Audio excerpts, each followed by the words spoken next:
मानव समाचार, मानवता के हक में। मानव समाचार में आपका स्वागत है। मैं हूं अब्दुल रहमान। धुलिया शहर के आमदार डॉक्टर फारूक शाह के हाथों धुलिया शहर में 2 मुख्तलिफ कामों का उद्घाटन हुआ।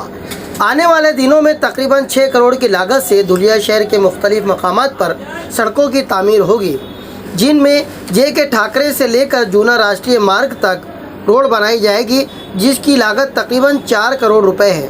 जबकि दूसरी रोड मोती नाला से गुरु शिष्य स्मारक तक बनेगी, जिसकी लागत तकरीबन 2 करोड़ रुपए होगी, जो कि डामर रोड होगी। ये सभी तामीरात डॉक्टर फारूक शाह के खुसूसी फंड से की जाएगी।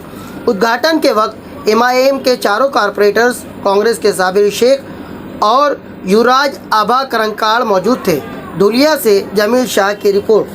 आज सागरी रास्ते का डामरीकरण का काम शुरू किया है हमने। इस वक्त हमारे साथ कांग्रेस के प्रमुख नेता युवराज आभा साहब करंकाड़, हाजी साबिर शेख साहब, हमारे ज्येष्ठ नगर सेवक, हमारे नगर सेवक सईद बेग, नगर सेवक नासिर पठान, नगर सेवक सद्दाम हुसैन, नगर सेवक आमिर पठान और हमारे सभी सहकारी यहाँ मौजूद है। इस काम को हमने सन 2020-21 के आर्थिक बजट में जो गुरु शिष्य स्मारक है वहाँ से लेकर तो मोती नाला पुल तक के काम के लिए 4 कोटी रुपए का निधि हमने मंजूर किया है। उसके बाद मोती नाला पुल से लेकर तो महिंद्रे तक इस काम के लिए हमने 2 करोड़ रुपए का निधि मंजूर किया है और 2 स्टेप में हम ये काम करने वाले हैं। आदित्य ठाकरे साहब के ऑफिस से फोन आया कि आपको जो पांजरा नदी संवर्धन का जो प्रस्ताव है उसको जल्दी से जल्दी भेजो, हमको उसकी आर्थिक तरतूब करनी है। और आपको मैं ये बताना चाहूँगा कि अभी ये जो बीजेपी के जो लीडर है, इनके पास कुछ काम नहीं बचा है, ना तो इनके पास कुछ पैसा बचा है। 2 साल के अंदर महानगर पालिका की पूरी तिजोरी इन्होंने साफ करके रखी है। वो तो ठीक है, हमारी खुशकिस्मती है धुलिया के लोगों की कि ये महानगर पालिका की जो इमारत है इसको चाक नहीं लगे। अगर इसको पहिए लगे रहते तो ये नेता, ये जो बीजेपी के अपने घर को महानगर पालिका की इमारत की लेकर चलते। तसं नाही, तुम्हाला एक सांगतोय मी। हे बघा, आज निधी त्यांना कोणी दिलेली? महाविकास आघाडीने, अजितदादा पवारांनी दिले, बरोबर आहे?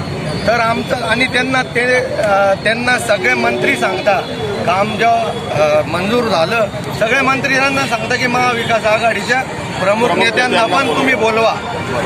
आलं लक्षात? त्या हिशोबाने त्यांनी आम्हाला बोलवलं। आमचं कर्तव्य आहे त्या चांगल्या कामासाठी येऊन उभं राहणं। यांनी साक्री गुरु स्मारक शिष्य पासून ते साक्री रोड मोती नाल्यापर्यंत माझ्या रस्त्याचा आज शुभारंभ सगळ्यांच्या उपस्थितीत केला। बाकी पत्रकारांना वाटलं असेल की काँग्रेसवाले MIM वाल्यांबरोबर कसं काय।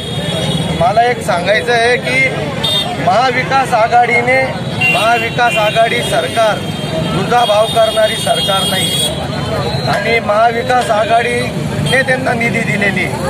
ते जरी MIM पक्षाचे आमदार आहेत, पण महाविकास आघाडीचे आपले अजितदादा पवार यांनी त्यांना 5 कोटीचा निधी 6 कोटीचा निधी दिलेला आहे। आणि ते नक्कीच या सगळ्या काही लोक असं म्हणायचे की ते फक्त मुस्लिम एरियात कामं करतील, पण तसं न करता त्यांनी सुरुवातच हिंदू एरियातनं केली।